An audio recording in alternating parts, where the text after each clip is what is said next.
countdown to Give Big Green Bay is nearly over, and the 24-hour clock starts ticking today at noon.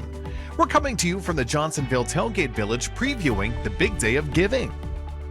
And speaking of Give Big Green Bay, a local school holds a penny war competition to help benefit the 50 different nonprofit groups. We'll let you know how that went. Plus, the Wisconsin spring primary elections were held yesterday, and we'll share the results, including this year's voter turnout, right now on NBC 26 Today.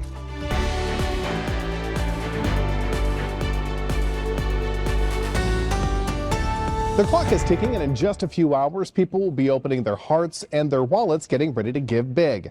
Good morning, and thank you so much for joining us. I'm NBC 26 Today's McLeod Hageman at the Johnsonville Tailgate Village, where Give Big Green Bay is kicking off at noon later on today. We'll be speaking with some of those nonprofit leaders in just a moment and sharing how your donations can help make a difference. But first, here's Lauren with weather.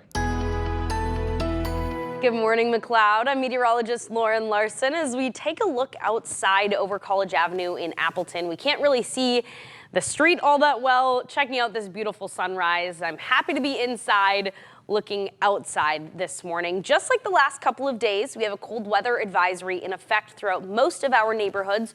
Oconto County and Door County are not included in this, even though it is just as cold here this morning. Feeling like minus 16 in Ephraim, minus 20 in Sturgeon Bay, minus 27 degrees is that wind chill temperature in Appleton, and minus 11 in Fond du Lac. So again, off to a chilly start, but a couple degrees warmer than yesterday. We're going in the right direction, waking up about 5 to 10 degrees warmer than it was at 6:30 on Tuesday morning. Now our temperatures will stay below zero as we go throughout the next couple of hours, but our wind chill temperatures climb above zero this afternoon as our highs are in the teens. Now later tonight, expect more clouds and the chance for a couple of flakes and flurries, but I'll have all of the details on that and the weekend warm-up headed our way coming up. Thanks, Lauren. And a traffic alert for you this morning in Green Bay. The Ray Nitschke Memorial Bridge will be closed for maintenance today through Friday, according to the Public Works Department. A detour will be posted for North Broadway, East Walnut Street, and North Monroe Avenue. And another traffic reminder for drivers in the Alloway area this week. Southbound Wisconsin 57 at Riverside Drive under Wisconsin 172 are closed as of Monday due to a bridge repair and will remain closed through Thursday. A gym where everyone belongs. That's the purpose of Grit 920, a nonprofit that provides inclusive fitness to people of all abilities. Nina Sperano attended one of their events and shares how your donations can help make a difference.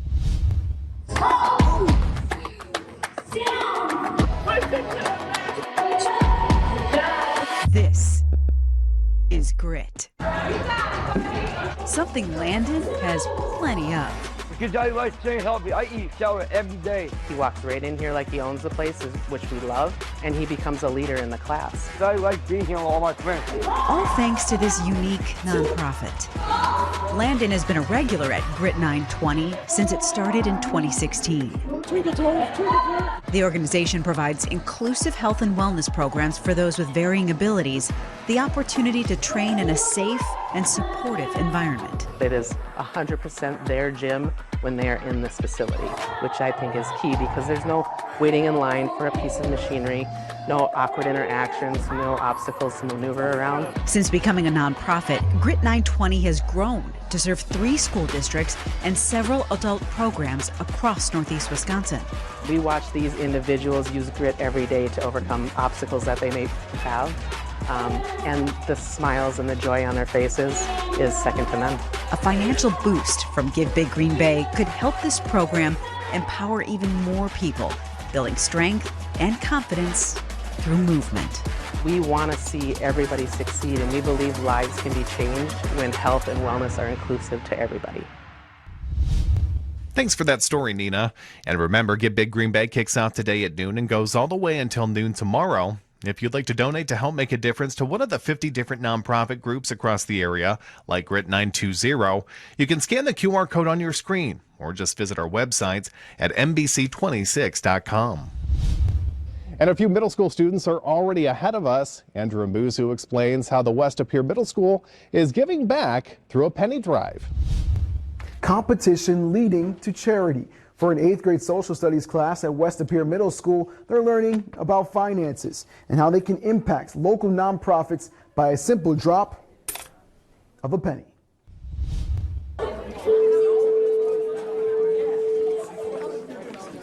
At West Appear Middle School, if you have questions about it, please let me know. I'd be more than happy to help you out there. Michael Lefebvre and Eric Hansen's 8th grade social studies class is learning about finances. Eric and I have really focused our curriculum and the way that we teach about how can we take the lesson and actually apply it in the real world. Application leading to impact by way of the penny. For the 4th year, the class is donating funds as part of Give Big Green Bay. This year, the class chose 3 organizations: the Boys and Girls Club, the Animal Response Team Auxiliary, and the Humane Society. The rules are simple. Students can place a penny or dollar in their class jar to earn points, or they can place silver coins in a different class's jar to deduct points from them. Lefebvre and Hansen's 4th period class won the battle. We're glad that we can do this, and we want to do this for our community. Greta Wogsland says she's proud of her class and the experience of the Penny Wars. In total, the classes combined to raise $823.34. It makes me feel like I am a better person just by accomplishing this. Even if it's not just me, but our entire school, it's a big accomplishment to just help our community. Hansen and Lefebvre say the money the class raised will be delivered by check Wednesday morning, and say they hope the competition inspires the 8th graders to do more charitable work in the future and motivate incoming 8th graders to donate even more pennies each year. In De Pere, Andrew Muzu, NBC 26. Let's now take a look at the results for yesterday's state spring primary election. Starting with the race for state superintendent of public instruction, 2 of the 3 candidates are moving on here, and they are Democratic-backed incumbent Jill Underly and Republican-backed Brittany Kinzer. The 2 will face off in early April, while Jeff Wright has conceded. Now the next big race for Winnebago County Executive, where another 2 of the 3 candidates will advance. At 100% reporting, Gordon Hintz and incumbent John Domel are moving forward, while John Matz is out. And finally, we're checking out the Green Bay School Board race, where 6 of the 7 candidates are set to advance. At 100% reporting this morning, that includes the incumbents. James Lyerly and Rick Crossan will advance, in addition to Jeanette Nill, Katie Gentry, Alex Minnow, and Elliot Christensen. Meanwhile, Ethan Rouse will not advance. For more up-to-date election results, you can head to our website. That's NBC26.com.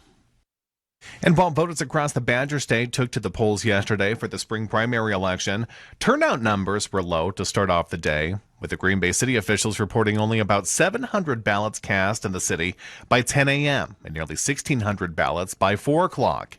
Now, that's much lower than previous February primaries, when about 8,000 people voted. Green Bay City Clerk Celestine Jeffries says people who show up for every election still showed up, but few others. Governor Tony Evers is revealing his 2-year budget in Madison, putting a lot of that money in the hands of public schools and then other causes. Your state capitol reporter Harm Benheisen explains. This budget is about doing what's best for our kids. Evers wants to put more than $3 billion towards K-12 education. He's also proposing $856 million for the universities of Wisconsin. I'm asking the legislature to approve the largest 2-year increase for our UW system in state's history. The governor is asking for more restrictions to hold health insurance companies accountable. He's also proposing hundreds of millions to clean up water contamination from lead and forever chemicals.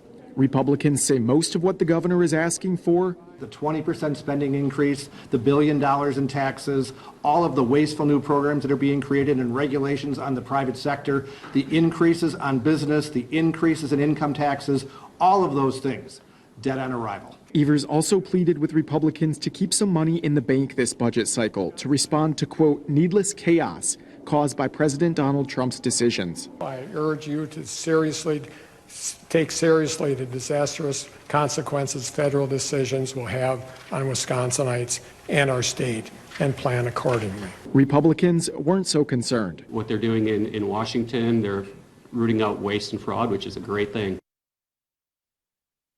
Thank you, Harm.